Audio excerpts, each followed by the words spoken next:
Jadi mewakili pimpinan, saya hadir pada sore hari ini di kampung wisata. Ini juga dadakan Pak Alwan.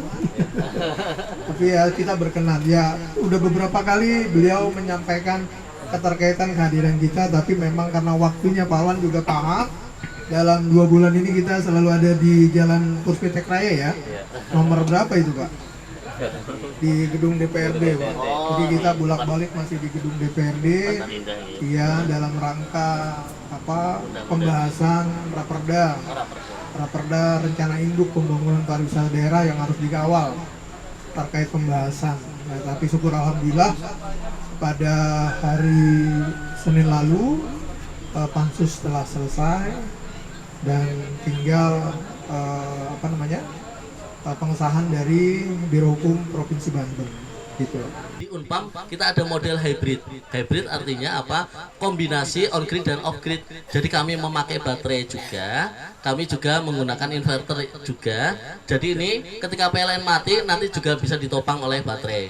Namun baterainya ini kapasitasnya nggak sebesar ketika off grid karena baterai ini paling mahal guys. Jadi itu ya. Kemudian juga Pak Maulana izin menyampaikan hybrid ini menarik, selain ditopang dengan baterai juga bisa sumbernya dari angin. Kemudian mohon maaf tenaga apa lagi ya, mungkin yang air ya, PLTA dan sebagainya, dan sebagainya ini. Itu jadi ini harapannya harapannya bisa untuk mencukupi penerangan yang ada di kelompok wisata Pok Darwis ini. Karena kemarin disampaikan Pak Alwani untuk tempat rumah magot atau rumah produksi gitu ya Pak ya. Jadi izin Pak Wibowo kita fair saja. Jadi kami mengajukan hibah tidak serta-merta apa yang kami ingin, tapi justru mitra apa yang dibutuhkan. Jadi izin kemarin Pak Alwani kami minta apa sih di kelompok Pok Darwis butuhkan, silahkan diajukan, kami usulkan gitu. Jadi mohon maaf kalau boleh dalam bahasa bisnis ini tidak ada murni, kami hanya penyalur saja. Jadi dana ini bukan dari Unpam tapi izin dari Dikbud yang disampaikan melalui Unpam. Gitu saja Mas Indar. Jadi mohon maaf Unpam ini kami bukan minta apa-apa tapi kami mohon doanya saja Bapak Ibu di sini, Bapak Ibu soleh soleha. Kami mohon keberkahan untuk Unpam ini biar dengan mahasiswa yang 86.000 tadi semuanya baik-baik dan insya Allah sebuah tadi Pak Wibowo sampaikan bisa integrasi dengan Tangsel ya. Jadi solusi-solusi kemacetan tadi insya Allah terurai di sini. Jadi itu. Kemudian keberhasilannya apa? Nanti indikator keberhasilan yang kami harapkan di sini Pak Alwani, nanti penerangan ini berjalan di Pok Darwis ini. Kemudian yang kedua, harapannya ada pengurangan beban listrik untuk pembayaran. Saya kurang paham banget di sini beban listriknya seperti apa? Apakah kebutuhan listriknya begitu besar? Bisa tidak ya, kami akan riset penelitian untuk bisa ngecek seberapa manfaat untuk pengurangan biaya listrik ini. Kemudian yang ketiga, masyarakat jadi lebih bijak dalam penggunaan sumber daya energi. Ini izin menyampaikan Bu Maria dan teman-teman, Bapak Ibu, bahwa PLN selama ini menggunakan bahan bakar fosil dengan batu bara yang begitu dahsyat. Mohon maaf, sedikit mengutip dari teman-teman BRIN, Pak Sarya sama Pak Edi, di Batan itu kan niatnya ada pembangkit listrik tenaga nuklir, tapi Pak Wibowo akseptabilitas atau daya terima masyarakat belum ya. Ini ilustrasi saja, 1 gram uranium itu sama dengan 1000 ton batu bara lah gitu. Jadi lah kalau untuk PLT saya belum begitu ahli apakah akan bisa mengurangi dampak untuk konsumsi batu bara. Harapannya seperti itu. Jadi tenaga surya ini bisa menggantikan listrik PLN dan insya Allah ini lebih mudah penerapannya gitu ya. Itu. Kemudian yang keempat, menjadikan Pok Darwis ini lebih solid. Kami juga maaf setelah melihat fenomena yang ada di sini optimis dan yakin ini kelompok sadar wisata yang sudah dinaungi dengan keluarga yang begitu hebat, insya Allah dibimbing oleh Pak Wibowo dan Kelurahan Keranggan juga akan lebih meningkat.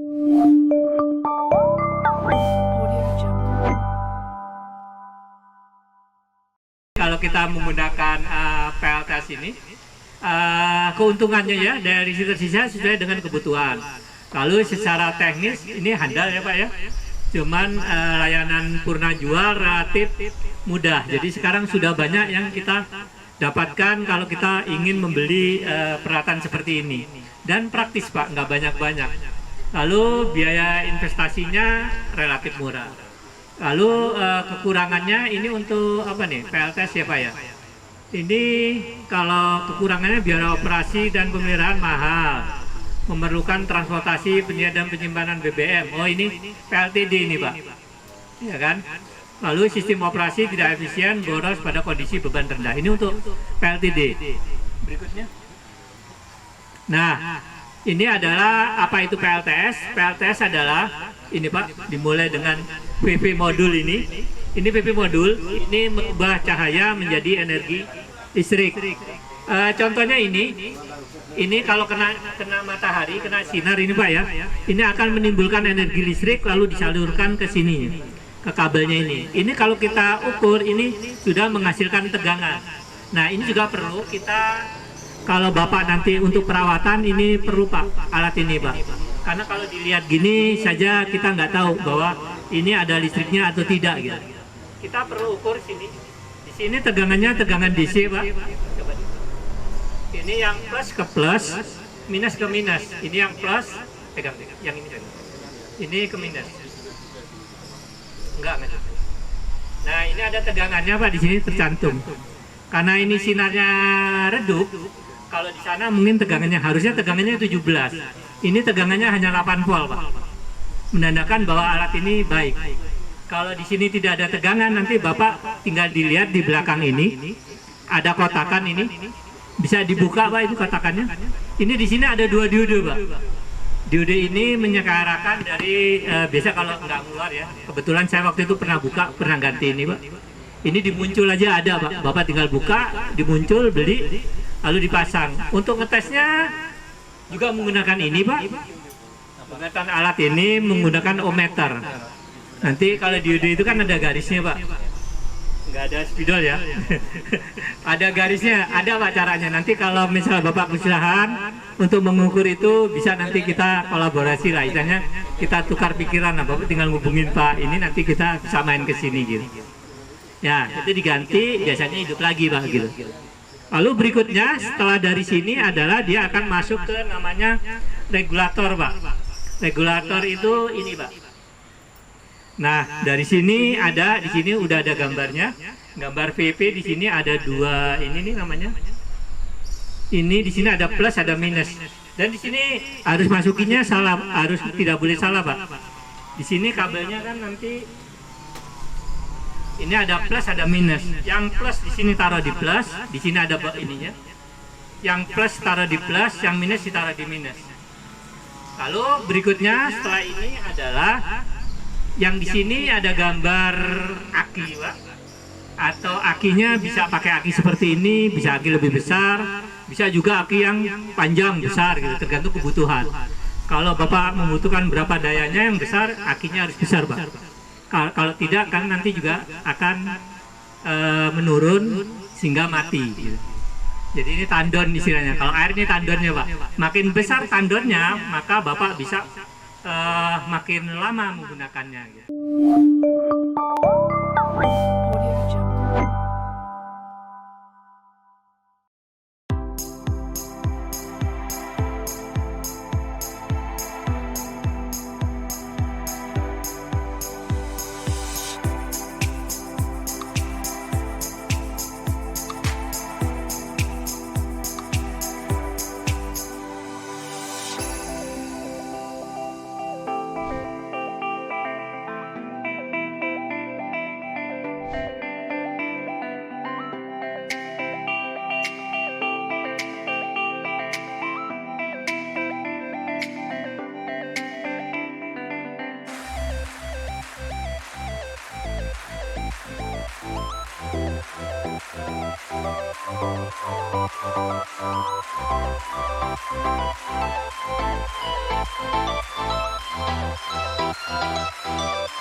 Iya.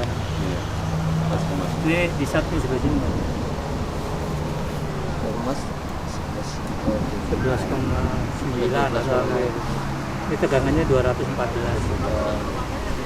Dengan output ini dia tegangannya 214.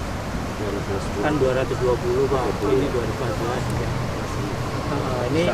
Ini tegangan baterainya 11,8. Ini nggak full, harusnya 12 lebih. harusnya 12 volt ya. 12 volt minimal. Ini 11,8. Kita pakai akinya Pak Patrian. Gue pasti kalau itu mah kenceng pasti.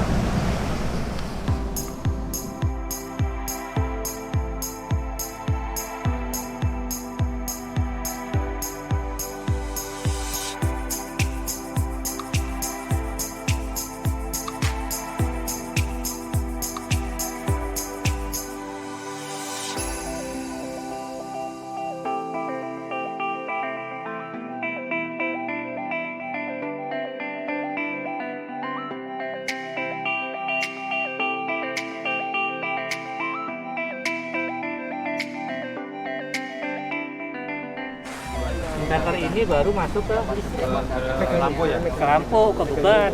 Beban nggak hanya lampu, boleh apa saja. Penatas ayam boleh, lampu boleh.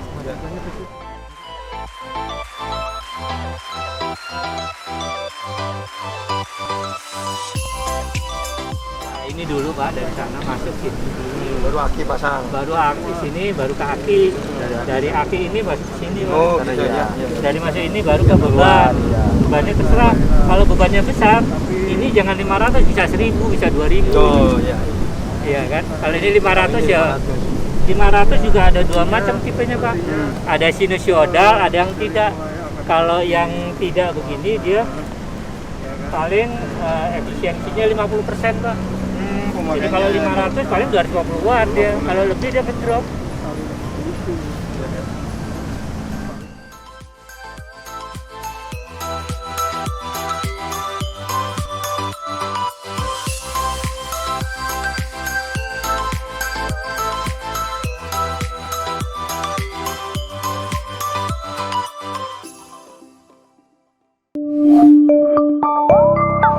Audio Jungle.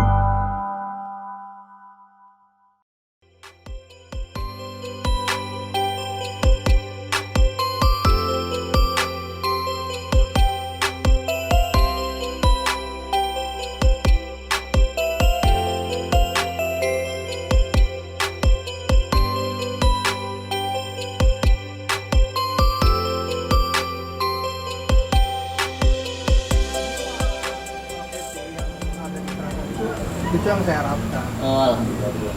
Kan kita membangun itu harus ada solusi. Iya sih betul. Nah, solusinya itu. Amin. Alhamdulillah. Terima kasih sebelumnya. Iya sama-sama Pak. Mungkin maaf, makasih Pak. Sama-sama. Iya.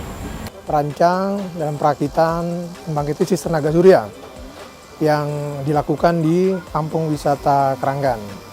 Nah, pembangkit listrik tenaga surya ini difasilitasi oleh teman-teman dari mahasiswa dari kampus Universitas Pamulang dengan segala kemampuan yang dimiliki oleh mereka di lokasi ini dan memberikan dampak yang positif untuk kemajuan destinasi wisata Kampung Wisata Keranggan. Pastinya Pentahelix adalah tujuan utama dalam rangka pembangunan kepariwisataan di Kota Tangerang Selatan. Dan salah satu unsur dari Pentahelix itu adalah hadirnya Universitas Pamulang di destinasi wisata Kampung Keranggan.